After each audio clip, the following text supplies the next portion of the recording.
નમસ્તે વિદ્યાર્થી મિત્રો, north Gujarat education society Mumbai સંચાલિત અરવિંદ જીવાભાઈ પ્રાથમિક શાળામાં આપનું હાર્દિક સ્વાગત છે. ધોરણ 6 વિષય computer, chapter 3 power point, practical 1 title સ્લાઇડની રચના કરવા. પાવર પોઈન્ટ શરૂ કરો.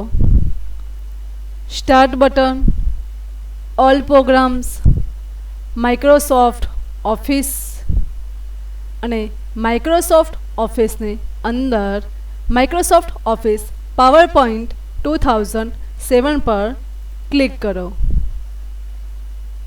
મિત્રો, કોરા પ્રેઝન્ટેશન ટેમ્પલેટ બાહ્ય રેખા સાથે પાવર પોઈન્ટ ખુલે છે. પહેલીવાર તમે પાવર પોઈન્ટમાં કામ કરતા હો ત્યારે તેનો ઉપયોગ કરવો એ સાદું અને સરળ કામ છે. સ્લાઇડ પેન પર ક્લિક ટુ એડ ટાઇટલ વંચાય છે ત્યાં પ્લેસ હોલ્ડરમાં ક્લિક કરો. પ્લેસ હોલ્ડરમાં તમારું કર્સર ઝબૂકતું જોવા મળશે અને તેની ધાર પર સાઇઝિંગ હેન્ડલ જોવા મળશે. મિત્રો, પ્લેસ હોલ્ડરની ધાર પર નાનકડા ચોરસ જોવા મળે છે તેને સાઇઝિંગ હેન્ડલ કહે છે. એટલે કે પ્લેસ હોલ્ડરની સાઇઝ વધારવા કે ઘટાડવા માટે સાઇઝિંગ હેન્ડલ ઉપર માઉસ પોઇન્ટર મૂકો અને તેને અંદર કે બહાર તરફ ડ્રેગ કરો. આ રીતે મિત્રો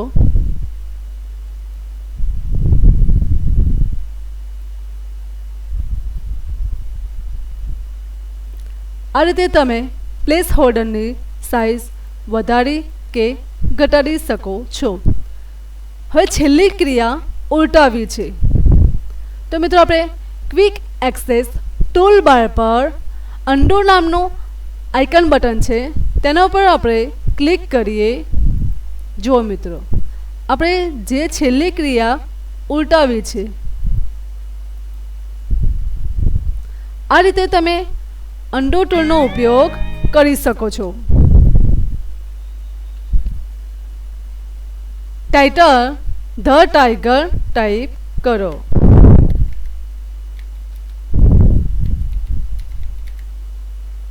click to add sub title વંચાય છે ત્યાં પ્લેસ હોલ્ડરમાં ક્લિક કરો અને sub title our national animal type કરો.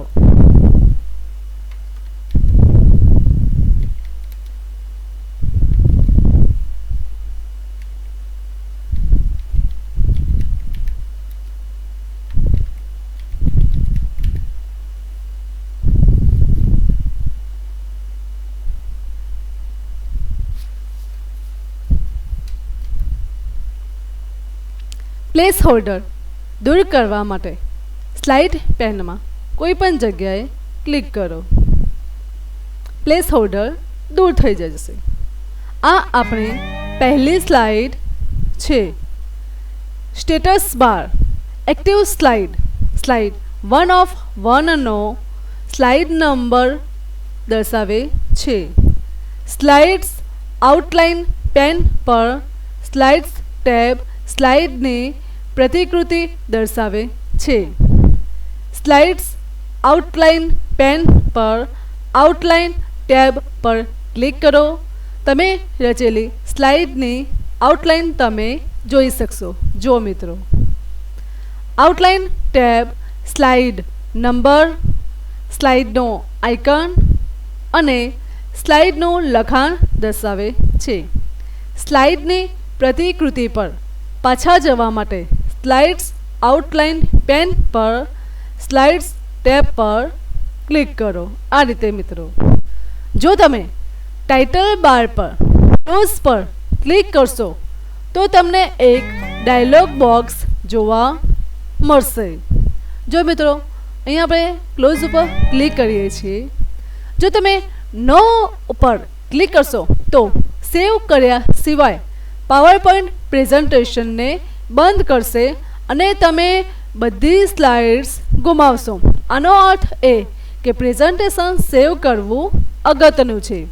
અને જો તમે યસ પર ક્લિક કરશો તો તમને સેવ એઝ ડાયલોગ બોક્સ જોવા મળશે આ રીતે, જે તમને પ્રેઝન્ટેશન બંધ કરતા પહેલાં તેને સેવ કરવામાં મદદ કરશે.